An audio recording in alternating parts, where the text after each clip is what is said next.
सो hello भाइयों, welcome back to any video. I hope आप अच्छे होंगे। तो रिसेंटली आपने एक न्यूज़ सुना ही होगा ब्रायन जॉनसन से रिलेटेड। ब्रायन जॉनसन को आप जानते ही होंगे, जो एंटी एजिंग कर रहे हैं, जो एक अच्छा लाइफस्टाइल जी रहे हैं, अपने हेल्थ पर बहुत ज़्यादा खर्चा करते हैं, बहुत अच्छे से मेंटेन करते हैं अपने हेल्थ को, बॉडी को, और मृत्यु को जितना ज़्यादा से ज़्यादा हो सके तो टाला जाए, वो इस चीज़ पे फोकस करते हैं। बेसिकली बीमारियों से बचते हैं, बचा रहने का प्रयास करते हैं, एक अच्छा डाइट, हेल्दी डाइट और एक्सरसाइज वगैरह ये सब चीज़ वो करते हैं। तो रिसेंटली उनका एक न्यूज़ हमें सुनने को मिला कि उनको एक बीमारी है, और जैसे ही ये चीज़ पता चला लोगों को, और वो तो मतलब एकदम अलग ही रिएक्ट करने लग गए हैं कि ये चीज़ कब से हो गया, कैसे हो गया, ये तो इतने ज़्यादा हेल्दी इंसान है, कैसे करके ये चीज़ हो सकता है। बहुत सारे लोग ये सब चीज़ अपने अपने पॉइंट ऑफ व्यू रख रहे हैं, तर्क रख रहे हैं, और बहुत सारे लोगों को ऐसा भी लग रहा है कि भाई थोड़ा स्माइल भी दे रहे हैं, ये सब चीज़ हो रहा है। तो मैं इस चीज़ को थोड़ा सा स्पिरिचुअलिटी, अध्यात्म की तरफ रिलेट करने की कोशिश करूँगा, थोड़ा सा समझाऊँगा आपको। और ये हो क्या रहा, मुझे लगा कि मैं इस चीज़ के बारे में थोड़ा अच्छे से बात कर सकता हूँ, तो इसलिए मैं आज ये वीडियो बना रहा हूँ। सबसे पहले मैं उनका ये जो उनका जो ये पोस्ट या फिर जो भी इन्होंने ट्वीट वगैरह किया था, इसका मेरे पास स्क्रीनशॉट है, तो मैं इस चीज़ को पढ़ लेता हूँ, ठीक है। तो इन्होंने सबसे पहले लिखा है, bad news #1, I have an auto immune disease, my stomach is eating itself. मतलब ये जो डिज़ीज़ है, इनका जो स्टमक है ये खुद ही को खा रहा है। Bad news 2, 2 to 5% of people have this, too likely more, हो सकता है इससे भी ज़्यादा, बिकॉज इट हाइड्स, ये छुपा रह जाता है, इसलिए पता भी नहीं चलता है। गुड न्यूज़, अब इन्होंने गुड न्यूज़ भी लिखा है। देखो यहाँ पर एक इनका साइकोलॉजी भी पता चलता है। इन्होंने लिखा, I am going to try and solve it, will share all.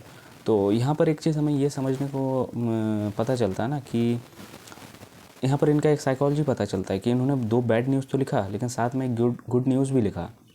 ये गुड न्यूज़ क्यों लिखा, इससे आपको एक चीज़ पता चल जाएगा। बेसिकली जैसा हमने कहा कि ये एंटी एजिंग कर रहे हैं, ये हर तरीके के चीज़ों को टाल रहे हैं जो इनके मतलब जीने में बाधा बने, उन सारी चीज़ों को टाल रहे हैं। अगर ये बहुत ज़्यादा स्ट्रेस में आते तो हो सकता है ये शायद कमेंट नहीं करते, लेकिन हो सकता है इससे हमें एक चीज़ पता चल रहा है कि ये स्ट्रेस नहीं ले रहे हैं। बहुत सारे लोग ऐसे हो जाते हैं कि कुछ अगर ऐसा कुछ नेगेटिव चीज़ अपने बारे में पता चलता है, कुछ बीमारी वगैरह हुआ रहता है, तो वो बहुत ज़्यादा स्ट्रेस में ले आ जाते हैं और पगला जाते हैं, गुस्सा हो जाते हैं। ये सब चीज़ उनके भीतर चल रहा होता। लेकिन ये बहुत अच्छी तरीके से इन्होंने ये चीज़ लिखा है, I am going to try and solve it, will share all. तो हमें एक चीज़ यहाँ से ये पता चल रहा है कि ये स्ट्रेस में नहीं है, स्ट्रेस नहीं ले रहे हैं। इसलिए नहीं ले रहे हैं क्योंकि एक बीमारी है, उसके चक्कर में हो सकता है कुछ और हो जाए, ये चीज़ हो सकता है बढ़ जाए स्ट्रेस लेने के कारण, या फिर ये सही से काम नहीं कर पाए, उससे ये बहुत गलत चीज़ भी कर सकते हैं। इनको हो सकता है डिप्रेशन हो जाए इन सारी चीज़ों से, तो इसलिए थोड़ा सा ये काम है। आई एम गोइंग टू, फिर इसके बाद लिख रहे हैं, as a kid I ate sugar cereal, drank sugary soda and gobbled down fast food. I had a few healthy years in my early 20s, but then become a young father of 3 and began building a business. तो इस समय का ये अपना journey बता रहे हैं। उस समय जब ये चीज़ हुआ होगा, ये अपने एक टाइम पे छोटे समय ये बहुत ज़्यादा शुगरी सोडा वगैरह ये सब खाया करते थे, जंक फूड वगैरह बहुत ज़्यादा खाया करते थे, और पिता बनने के बाद ये बहुत अपने जो बिज़नेस वगैरह था उन सारी चीज़ों में ये बहुत ज़्यादा ध्यान वगैरह देने लगे, तो हेल्थ पर सही ध्यान ये दे नहीं पाए। Juggling that stress and grind, I let my health slip and gain 40 lbs. With in a few year I had fallen into a deep chronic depression. तो हो सकता है उसी समय ये चीज़ हुआ होगा, 40 lbs इनका बढ़ा था, और उस समय वो जो इनका साल चल रहा था उस समय पे ये बहुत ज़्यादा डिप्रेशन फेस कर रहे थे, बहुत ज़्यादा डिप्रेशन में चल गए थे। तो उसी कारण मुझे लगता है ये बताना चाह रहे हैं हुआ था, तभी डेवलप हो गया था, क्योंकि 40 lbs ये अपना वेट इनका बढ़ चुका था। Somewhere in that timeline my body began developing an autoimmune process affecting my thyroid and then my stomach lining, ये चीज़ उन्होंने बताया है। It's called autoimmune gastritis, AIG। हाँ, तो यही ये चीज़ बताना चाह रहे हैं कि उसी समय में भी ये चीज़ हुआ होगा, डेवलप हुआ होगा। सबसे पहले इनका थायराइड इफ़ेक्ट किया, फिर उसके बाद स्टमक में ये चीज़ अफेक्ट किया। अब बहुत सारे लोग इस चीज़ के बारे में बोल रहे हैं कि समझने का प्रयास कर रहे हैं। खैर ये चीज़ तो मैंने पर्टिकुलरली किसी के मुंह से सुना नहीं है सोशल मीडिया में कि बहुत जीने का प्रयास कर रहा था, अब देख अब क्या हो रहा है तेरे साथ, ठीक है। क्योंकि बताने का प्रयास लगभग बहुत सारे लोगों का मैं जो संदर्भ देखने का प्रयास कर रहा हूँ ना, जैसे मैं बाकी सारे जितने भी यूट्यूबर्स का बातों को मैं सुना हूँ, तो मतलब उनके पीछे बोलने का मान्यता यही है। थोड़ा स्माइल देके कोई बोल रहा है, थोड़ा कोई शौक होके बोल रहा है, लेकिन जो लोग स्माइल देके बोल रहे हैं उनसे साफ ये चीज़ झलकता है कि भाई तुम डेथ को अवॉइड करना चाह रहे थे, डेथ तो कहीं जाएगा नहीं, तुम भूल चुके थे कि मरना भी होता है, अब ले ये चीज़ तो देख। सबसे पहली बात मैं कुछ पॉइंट बता देना चाहता हूँ कि देखो भाई, मरना सभी को, ये मुझे भी पता है और ये ब्रायन जॉनसन को भी पता है अच्छे से, चाहे वो कितना ही ज़्यादा अपने हेल्थ पे ध्यान क्यों ना दे, उसे पता है कि फिर भी मुझे मरना ही है। हाँ, वो क्या करना चाह रहा है, ज़्यादा से ज़्यादा अवॉइड करना चाह रहा है। वो नेचुरल तरीके से जैसा डेथ हो सके वैसे ही वो हो जाए, कोई फ़र्क नहीं पड़ता। लेकिन ये सॉरी, लेकिन वो फिर भी ये चीज़ कर रहा है, नहीं जैसे डेथ को अवॉइड कर रहा है, अच्छा खान पान अगर रख रहा है, हवा अच्छा रख रहा है, वो जो प्योरीफायर यूज़ करते हैं, जैसे सुना था उन्होंने, वो लास्ट ईयर ही हमारे यहाँ आए थे और छोड़ के चल गए थे एक पॉडकास्ट में। उनका ये संदेश देना था कि एयर पोल्यूशन बहुत ज़्यादा अभी इंडिया में फैल रहा है, बहुत ज़्यादा इस चीज़ का प्रॉब्लम हो चुका है। तो हम ये बात कर रहे थे कि भाई कि लोग इस चीज़ को थोड़ा सा मजाक वे में ले रहे हैं। लोग समझ रहे हैं कि भाई आप ज़्यादा जीने का प्रयास मत करो, मरना तो है ही, भगवान से ऊंचा कोई है नहीं है। ये सब चीज़ लोगों का भीतर से मान्यता उगल रहा है। भले ये सब चीज़ लोग बोल नहीं रहे हैं, लेकिन ये चीज़ सभी के भीतर है। अब देखो, मैं किसी का समर्थन नहीं हूँ, मैं ये नहीं बोलना चाहूँगा कि ब्रायन जॉनसन कुछ गलत कर रहे थे या सही कर रहे थे, ठीक, मैं उस चीज़ में ज़्यादा नहीं जाना चाहूँगा। लेकिन मैं इतना तो बोलना चाहूँगा, ठीक है भाई, वो जैसा कि वही कर रहे थे सही ही कर रहे थे। एक अच्छा लाइफस्टाइल फिर भी एक इंसान को जीना होता है। हम इस चीज़ को थोड़ा सा नेचर से रिलेट करने की कोशिश कर रहे हैं। देखो, हम ना डेथ को एकदम अलग ही बना देते हैं। डेथ को हम अलग ही बना देते हैं। हम सोचते हैं कि डेथ, अरे भाई साहब ये क्या होगा, मतलब हम मर जाएंगे, ये शरीर छूट जाएगा, हमारा क्या होगा, हम कहाँ जाएंगे। मरना नहीं है यार, इतने सारे मेरे परिवार हैं, इतने सारे दोस्त हैं, भाई बंधु हैं, नहीं मरना तो नहीं है भाई। हम ये चीज़ सोचते हैं। हमने डेथ का डेफिनेशन ही एकदम अलग बना के रखा है। डेथ का टॉपिक ही हमने एकदम अलग बना के रखा हुआ, इसीलिए हम मृत्यु से घबराते हैं। मृत्यु असल में कोई बहुत बड़ी चीज़ नहीं है, तो एकदम बहुत ज़्यादा प्राकृतिक चीज़ है, आपको पता भी नहीं चलता, कुछ नहीं पता चलता। जैसे आपका जन्म हुआ था, आपको कुछ पता नहीं चला। खैर वो सब स्मृतियाँ अभी थोड़ी ना है, वैसे मृत्यु होगा तो कुछ पता भी नहीं चलेगा, वो सब स्मृतियाँ आपके पास नहीं रहेंगे, नहीं रहेंगे, ठीक है। अब प्रकृति का अगर हम बात करते हैं तो प्रकृति में ही क्रिएशन है, प्रकृति में ही डिस्ट्रक्शन है। और मैं बोलूँगा कि ये नेचर से पूरी तरीके से कोई भी भिन्न नहीं है। मैं तो बोलूँगा ये ही नेचर है। नेचर और भी तरीके के हो सकते हैं, ठीक है, कोई हवा में उड़ रहा है, कोई पैदल चल रहा है, कोई दौड़ रहा है तेज़, कोई बहुत धीरे चल रहा है, ये सब चीज़ नेचर ही है। नेचर ही अपने अलग अलग रूप बिखेरा हुआ है। हम भी नेचर हैं, और नेचर में ही क्रिएशन भी है और नेचर में ही डिस्ट्रक्शन भी है। सूक्ष्म से सूक्ष्म जीव आपके शरीर में हैं और इस वक्त मर रहे हैं, आपको पता भी नहीं। आपके इस टी शर्ट पहनने से मर रहे हैं, आपके चलने से मर रहे हैं। छोटे छोटे चींटी जो ग्राउंड पे चलते हैं, आपको पता भी नहीं होता है कि आप चल रहे हो और उस पर पैर पड़ गया और बहुत सारे लोग, चींटी जो है वो मर भी गए, ठीक है। अब ये नहीं बोल रहा हूँ कि आप गलत कर रहे हैं, मैं इस चीज़ में नहीं जा रहा हूँ। इंसान जब नहीं भी था तब कुछ और भी स्पीसीज़ थे, और अभी भी बहुत सारे ऐसे स्पीसीज़ हैं, बड़े विशाल जीव जो चींटियों पर चलते हैं, और चींटियाँ मरते हैं रेगुलर बेसिस पे। हज़ारों लाखों चींटियाँ मरते होंगे रेगुलर ही, इसी कारण से ही मर जाते होंगे कि बहुत सारे बड़े विशाल जीव चल रहे हैं उनके ऊपर। तो क्या इनमें विशाल जीवों का दोष है? उन्हें कुछ पता ही नहीं है, ये जो कर रहे हैं ना, चींटियों के ऊपर चल रहे हैं, कोई कंट्रोल ही नहीं है, ठीक है। ये चीज़ प्रकृति में बना हुआ है, ये चीज़ पूरी तरीके से प्रकृति में है। कि प्रकृति में ही तुम हो और प्रकृति के बनाए हुए चीज़ों से ही तुम्हारा खात्मा होगा, यानी तुम मृत्यु को प्राप्त होगे प्रकृति के बनाए हुए चीज़ों में ही। ठीक है, अब कुछ लोगों को बीमारी हो जाता है, तो बीमारी क्या होता है? बीमारी कुछ आता थोड़ी है, कुछ ऐसे सेल्स डेवलप हो जाते हैं, वही सेल्स जो एक दूसरे को, हमारे बॉडी को फेल करते हैं, हमारे ऑर्गन्स को खाते हैं, हमारे ऑर्गन्स को फेल कर देते हैं। तो कौन खा रहा है? कोई दूसरा चीज़ डेवलप हो चुका है हमारे बॉडी के लिए, हमारे बॉडी में, जो हमारे बॉडी के लिए हार्मफुल है। ठीक है, हार्मफुल है। तो वो सब चीज़ भी नेचर ही है, नेचर ही नेचर को खाता है।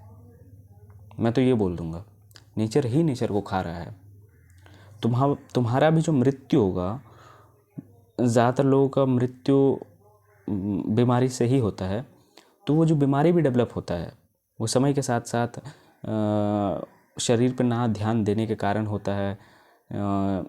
जैसे कोई बहुत ज़्यादा ओबीज़ है, बहुत ज़्यादा मोटा हो गया है, तो उस पर भी कुछ गतिविधियाँ चल रही हैं जो भीतर वो समझ नहीं पा रहा है, और वही उसका मौत का कारण भी बनेगी, जो उसे नहीं पता चलेगा। हम होश में नहीं जी रहे बेसिकली। हम ये हो इसलिए भी रहा है क्योंकि हम डेथ को एकदम अलग तरीके से बना दिए हैं, और हो ये इसलिए भी रहा है क्योंकि हम फिलॉसफी को नहीं समझे, आत्मज्ञान को नहीं समझे। अगर मैं तुम्हें ये बोल दूं कि तुम्हारा अभी मृत्यु होने वाला है, कल ही मृत्यु होने वाला है, तो तुम डर जाओगे। लेकिन तुम्हारा अगर बुद्धि ही नहीं रहेगा, तो सामने से कोई इंसान तुम्हें कुछ भी बोले, तुम्हें कोई फ़र्क ही नहीं पड़ेगा। तो डेथ को मैं ये नहीं बोल रहा हूँ कि डेथ से एकदम पूरी तरीके से छूट जाओ, पूरी तरीके से टाल दो, तुम भी ब्रायन जॉनसन जैसा काम करने लग जाओ। देखो, वो तुम्हारे ऊपर डिपेंड है।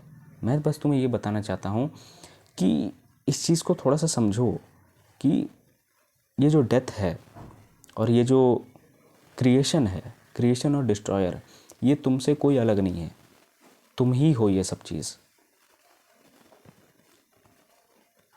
बात समझ आ रही है? और मृत्यु भी उसी का होता है ना, जो मृत्यु से घबराया होता है। तुम व्यर्थ में ही उन सारी चीज़ों से अपना अगर नाता जोड़े रहोगे जो मृत्यु को प्राप्त होने वाले हैं, तो वो तो मरेंगे ही मरेंगे। तुम भी मरोगे, तुम भी मरोगे, तुम भी रोओगे, तुम भी डिप्रेशन में जाओगे, तुम भी 1-2 दिन खाना नहीं खाओगे, ये चीज़ तुम्हारे साथ होगा। तुम भी बहुत ज़्यादा गिल्ट में जाओगे, ये सब चीज़ तुम्हारे साथ होगा। तो तुम मर ही रहे हो ना उस वक्त, गिल्ट में जा रहे हो, रो रहे हो, ये सब तुम मर ही रहे हो ना, ये नर्क ही तो तुम झेल रहे हो। तो ये चीज़ है। खैर, ब्रायन जॉनसन पे मैं उतना ज़्यादा नहीं जाना चाह रहा हूँ, वो फिर भी बहुत सही ही कर रहे हैं। एक मैसेज तो छोटा मोटा देना ही चाह रहे हैं कि लोगों को अपने हेल्थ पे ध्यान रखना चाहिए। और खैर वो थोड़ा ज़्यादा ही रख रहे हैं, तो बहुत सारे लोगों का यहाँ पर ना, ऐसे लोगों का मैं बोलूँगा कि ऑब्सेशन भी क्रिएट हो जाता है कि इसके सिवा और कुछ नहीं करना है, सिर्फ हेल्थ पे ही ध्यान देना है, हेल्थ के सिवा और कुछ नहीं करना है। लेकिन वो फिर भी भूल रहे हैं कि हेल्थ तुम किसके लिए मेंटेन कर रहे हो और कब तक तुम मेंटेन करोगे। तुम अनंत काल तक मेंटेन नहीं कर सकते, तुम लाखों साल तक बचने ही नहीं वाले हो, तो तुम हेल्थ किसके लिए बचा रहे हो? कुछ और कर लो। मैं ये नहीं बोल रहा हूँ कि हेल्थ में ध्यान नहीं दो, मैं बार बार ये चीज़ बोल रहा हूँ। लेकिन तुम्हारा क्या एक पर्पस है जिसके कारण तुम इतना ज़्यादा इस चीज़ में घुसे जा रहे हो? अगर तुम्हारा यही सिर्फ पर्पस है जीना, तो तुम जी नहीं रहे हो, तुम तो सरवाइव कर रहे हो। उस हिसाब से तुम जी थोड़ी रहे हो। जीना ही अगर तुम्हें होता तब तुम जीते, जीने में फोकस करते, इन सारी चीज़ों पर तुम्हारा ज़्यादा ध्यान नहीं जाता, ये सब चीज़ तुम्हारे लिए बहुत ज़्यादा छोटे बन जाते हैं। लेकिन तुम्हारे लिए ये सब चीज़ तो बहुत ज़्यादा विशाल बन चुके हैं, तो तुम जी नहीं रहे हो। ठीक है, डेथ को भूलो, डेथ को भूल जाओ। ठीक है, कुछ दिन का ज़िंदगी मिला है। ज़िंदगी बहुत छोटी भी है, बहुत बड़ी भी है, कह सकते हो। छोटी तब है जब पता चलता है, जब मौत का इंतज़ार कर रहे होते हो, उस वक्त पता चलता है यार ज़िंदगी बहुत छोटी है, पलक झपकते बीत गई और हमने कुछ किया नहीं। ये चीज़ होता है। तो खुल के जियो, आज़ाद जियो। तुम्हारे ऊपर किसी चीज़ का बोझ नहीं है, मैं बार बार बता रहा हूँ। ना तुम्हारे ऊपर फैमिली का बोझ है। तुम एक्सटर्नल बोझ अपने आप ही अगर डाले हुए हो तो बात अलग है, तब तो सभी लोग तुम्हारे लिए बोझ हैं। मैं भी बोझ हूँ, तुम्हारे लिए हर एक वीडियो ही बोझ है। एक्सटर्नल बोझ तुम जितना ज़्यादा लेना चाहोगे तुम ले सकते हो, लेकिन वास्तव में तुम्हारे भीतर कोई बोझ नहीं है। तुम बस एक चीज़ का तलाश में हो, उस चीज़ को ढूंढना चाह रहे हो। उस चीज़ के लिए तुम तरह तरह की चीज़ें अपनाते हो, तुम तरह तरह के कारनामे करतूत करते हो ताकि तुम्हें शांति मिल जाए, ताकि तुम पूरी तरीके से डिज़ोल्व हो जाओ। हमारा लक्ष्य ही है कि हम आत्मा तक पहुँचे, आत्मस्थ हो जाएं। मन को एक ऐसा ऊंचा प्लेजर चाहिए, एक ऐसा ऊंचा प्लेजर जिसके बाद से और कोई प्लेजर चाहिए ही नहीं। वो प्लेजर सिर्फ और सिर्फ आपको अध्यात्म दे सकता है। और अध्यात्म आप जान कहाँ से सकते हो? धर्म से, वास्तविक धर्म से आप जान सकते हो। अध्यात्म क्या है? अपने बारे में अधिक से अधिक जानना, ठीक है। हमारा कोई ये उद्देश्य नहीं है कि हमें नहीं जीना है, जीने पे फोकस नहीं करना है भाई। अपने लाइफ को जितना ज़्यादा हो सके हेल्दी रखो, अपने बॉडी को। मेरा कोई ये नहीं बोलना है कि बॉडी पे ध्यान मत दो यार, ठीक है दो, लेकिन इतना भी ज़्यादा कॉन्शियस मत हो जाओ कि तुम्हारा वही लाइफ बन जाए और तुम उसी चीज़ के चक्कर में रहो। माइकल जैक्सन के साथ भी ये चीज़ हुआ था, जब वो 150 साल जीना चाहते थे वो, और उनका दुर्भाग्यवश बहुत जल्दी उनका मृत्यु हो गया था, क्योंकि वो खाना वगैरह भी छोड़ दिए थे, फास्टिंग वगैरह किया करते थे, जिनसे उनका बॉडी बहुत ज़्यादा वीक हो गया था। तो ये सब चीज़ हुआ था उनके साथ भी।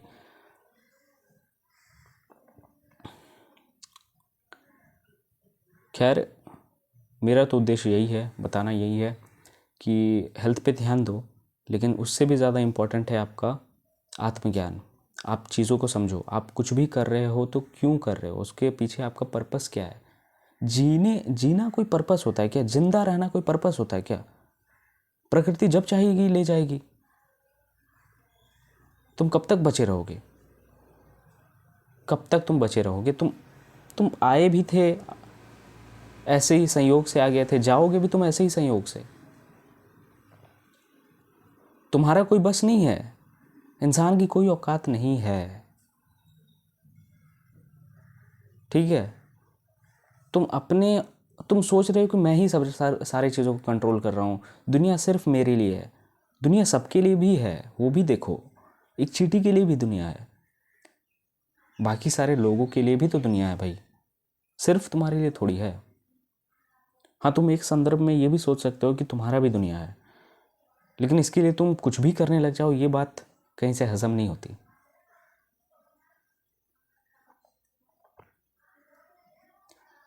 लंबे समय तक जीना, मरना कभी नहीं, ये कभी ये कोई टारगेट होता है क्या? ये सब कोई बात होता है?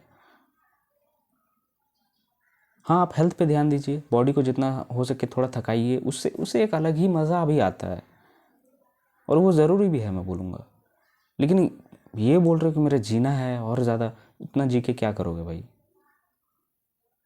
मैं यहाँ पर आपका उद्देश्य नहीं बता रहा हूँ कि आपको लक्ष्य क्या रखना है जीवन में, वो आप देख लो, अपना तय कर लो। लेकिन अगर तुम ये सोच रहे हो कि 200 साल जीना है, तब तुम सोच में ही गलत ही सोच में जी रहे हो। सोच को थोड़ा सा डेवलप करो, इससे आगे जाओ। तुम जब तक इन सारे लालच वाले चीज़ों में रहोगे तुम फंसोगे। फंसोगे कैसे? रोओगे, तुम रोओगे, तुम दुख झेलोगे।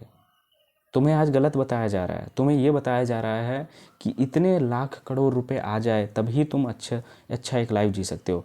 क्या तुम इस वक्त ज़िंदा हो और इस वक्त तुम बाहर के नज़ारा देख सकते हो, चल सकते हो, घूम सकते हो कि क्या ये सब चीज़ तुम्हारे लिए सही नहीं है? क्या तुम इन सारी चीज़ों को ग्रेटफुल नहीं मानते हो, लकी नहीं मानते हो? ये सब चीज़ एक्चुअल में बहुत बहुत अलग है भाई। आज मैं और कोई इंसान बात कर रहा है, मैं आज यहाँ पर वीडियो बना रहा हूँ, लिटरली मैं लकी हूँ कि ये सब चीज़ मैं फेस कर पा रहा हूँ, ये सब चीज़ मैं देख रहा हूँ भाई। हर एक वो इंसान लकी है जो एक कण कण को देख पा रहा है,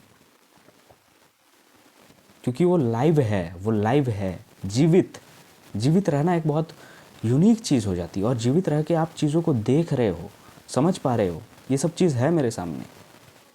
ये एक्चुअल में एक बहुत ज़्यादा जादूगर वाला चीज़ है। आप जादू और किस चीज़ को बोलना चाह रहे हो?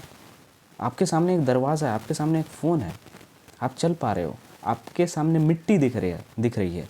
ये सब चीज़ आपके सामने जादू नहीं है क्या? तो ज़िंदगी को थोड़ा देखना शुरू करो, सूक्ष्म नज़र से भी देखना शुरू करो। शुरुआत कहाँ से करो? जहाँ से पैदा हुए थे आप, वहीं से शुरुआत करो। उस समय तुम्हारा हो सकता है बुद्धि नहीं आया होगा, तो तुम बचपन से शुरुआत नहीं किए, चेतना पूरी तरीके से विकसित नहीं हुआ। अब तो हुआ ना, अब शुरुआत करो। कब से? कहाँ से? पैदा होने से शुरुआत करो, वहीं से शुरुआत करो कि ये सब चीज़ हो क्या रहा है, तब तुम समझ पाओगे। तब तुम अपने आप को भी थोड़ा एक्सप्लोर कर पाओगे, जान पाओगे, अनुभव भी रहेगा। अन्यथा अगर तुम ऐसे लक्ष्य को लेकर चलोगे, जीवित रहना लक्ष्य है, ये सब वे सब, अपने शारीरिक चीज़ को ही सबसे ज़्यादा महत्व दोगे, तो शरीर तो जाएगा ही जाएगा, साथ में तुम, शरीर से जो तुम भिन्न हो, मैं बता रहा हूँ, शरीर में तुम्हारा आधार है, तुम्हारा बात कर रहा हूँ, तुम्हारे शरीर का बात नहीं कर रहा हूँ, तुम भी दुख में ही रहोगे, दुख ही झेलोगे, और तुम ही सबसे ज़्यादा दुख झेलते हो। मैं ये बता रहा हूँ, तुम ही सबसे ज़्यादा दुख झेलते हो, और तुम खुश भी रहते हो, लेकिन जब दुख की बारी आई तब तुम वहाँ चुप हो जाते हो, तब तुम सरेंडर कर देते हो। बात समझ आ रही है? तो बहुत सारे लोग इस चीज़ का मजाक भी बना रहे हैं कि अब देखो, मरना तो है, गॉड से ऊपर आप कोई नहीं हो सकता है। अब तुम गॉड को चकमा देना चाह रहे थे, तुम प्रकृति को चकमा देना चाह रहे थे, ऐसा कैसे हो सकता है? बहुत सारे लोग ये चीज़ बताने का प्रयास कर रहे हैं, मतलब उनका ये मोटिव है बोलने के पीछे, मैं इस चीज़ को समझ पा रहा हूँ। तुम उस चीज़ से अपना नाता जोड़ रहे हो ना जो परमानेंट है ही नहीं। मैं क्या बोलूँ? और शुरुआत से ही ये हो रहा है। प्रकृति ने तुम्हें डर दिया, प्रकृति ने तुम्हें डर दिया, लेकिन वो हमारे भीतर डर इस तरह से बना हुआ है कि हमें ये भी डर लग जाता है कि मौत के बाद क्या होगा हमारा, कि क्या हम कहीं जल्दी तो नहीं मर जाएंगे। यहाँ तक डर होता है, कहीं हम नर्क में तो नहीं जाएंगे। मौत के बाद कभी डर सताता है? बताओ। जेन्युइन डर होना चाहिए भाई, जिससे आप थोड़ा अपने आप को प्रोटेक्ट कर पाओ, लेकिन इस तरीके का डर नहीं। ये एकदम बेफजूल है ये सब चीज़ें। ब्रायन जॉनसन बहुत सही काम कर रहे हैं, बहुत एक लोगों को एक अच्छा मैसेज दे रहे हैं, लोगों को ये बता रहे हैं कि हेल्थ पे ध्यान देना चाहिए। बहुत अच्छी चीज़ है, आप लोग भी ध्यान दीजिए, लेकिन उस चीज़ को सबसे ज़्यादा प्रायोरिटी मत बनाइए कि ये नहीं तो और कुछ नहीं, वो चीज़ नहीं होना चाहिए। और इतना ही बोलना चाहूँगा, लक्ष्य कुछ ऐसा रखो, ऐसा कुछ ऊंचा लक्ष्य रखो कि वो कहते हैं ना, राम का लक्ष्य रखो। अब मैं जीऊँगा भी राम के लिए, मरूंगा भी राम के लिए, चिंता भी राम के लिए करूँगा। तो एक ऊंची चीज़ से जब प्यार हो जाता है, ऊंची चीज़ का जब फिक्र सताता है, तो ये सब चीज़ें बहुत छोटी लगने लगती है। आज मैं एक समझ रहा था एक वीडियो में, आचार्य प्रशांत जी का ही था, पानी में, एक गिलास पानी में अगर नमक मिल जाए, बहुत ज़्यादा खारा लगे, तो हमें पीने को मन नहीं करेगा। हम क्या कर सकते हैं? हमें पानी फिर भी पीना है, हम नहीं पी सकते हैं। हम उस गिलास की तरह हैं, हम उस पानी की तरह हैं।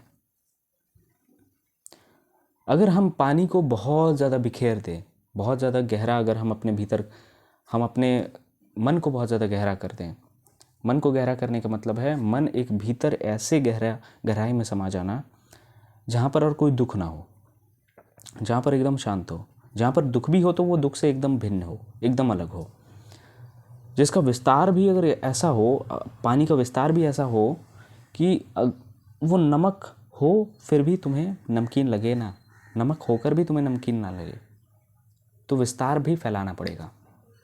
नमक को अब नहीं निकाला जा सकता, पानी का विस्तार तो फैलाया जा सकता है ना। बात समझ आ रही है? तो वो थोड़ा सा नमक भी तुम्हें कोई हानि नहीं पहुंचाएगा फिर। बात समझ आ रही है? तो ये चीज़ है, अपने ज्ञान को फैलाओ और गहराई दो, मन को गहराई दो, गहराई तक ले जाओ और फैला दो। तो वो जो नमकीन चीज़ें जो अभी तुम्हारे भीतर है ना, वो सब चीज़ रहेंगी, ख़त्म नहीं होंगी, जाएंगे कहीं नहीं, लेकिन वो सब चीज़ फीकी लगने लगेंगी, बहुत छोटी लगने लगेंगी। लक्ष्य राम रखो, राम के सिवा और कुछ नहीं। उसके बाद जो जीवन में ये जब छोटी छोटी चीज़ें आएंगी, इन सारी चीज़ों पर तुम ज़्यादा महत्व नहीं दोगे। बात समझ आ रही है? तो ये हिसाब है, ये चीज़ है, ये चीज़ आपको मैं बताता हूँ, आपको मैं समझाता हूँ। लक्ष्य भी कुछ ऐसा रखो कि उसके सामने ये जो छोटी मोटी जो परेशानियाँ आपको सताती रहती है भीतर ही भीतर, ये सब चीज़ बहुत छोटा लगने लगे आपके सामने। परेशानियाँ हैं, परेशानियाँ होकर भी तुम परेशानियों से अलग हो, क्योंकि तुम्हारा विस्तार है, बहुत फैलाव है, तुम्हारे भीतर बहुत ज़्यादा गहराई है। ठीक है, तो ये चीज़ है। लेकिन तुम बेफजूल में अगर रिश्ता इन सारी चीज़ों से जुड़े हुए हो तो तुम मरोगे, तुम रोओगे, तुम दुख झेलोगे। और यही एक ऐसा दुख को मैं सबसे ज़रूरी भी इसलिए मानता हूँ क्योंकि अगर दुख नहीं होता तो वैराग्य नहीं होता, संन्यास नहीं होता, मौत नहीं होता, तो ये सब चीज़ नहीं होता। ओशो ने भी ये चीज़ बोला था, बहुत सही बोला था उन्होंने भी। ठीक है, तो ये चीज़ मैं आप लोगों को बताना चाहता हूँ। ठीक है, अपने शरीर पे ध्यान दो, बहुत ज़रूरी चीज़ है, अच्छी बात है, लेकिन उसको सबसे ज़्यादा केंद्र मत बनाओ। केंद्र में कौन होना चाहिए? आत्मा, आत्मस्थ हो जाना। राम होने चाहिए केंद्र में, कृष्ण होने चाहिए। चलिए फिर, धन्यवाद, थैंक्स फॉर वॉचिंग।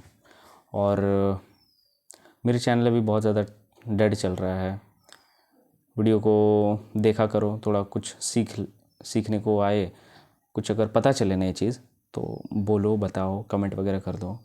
और 1 महीने से मैंने वीडियो ज़्यादा बनाया नहीं है, अब से थोड़ा बहुत मैं स्टार्ट कर रहा हूँ फिर से वीडियोज़ बनाना। चलिए फिर, धन्यवाद, थैंक्स फॉर वॉचिंग।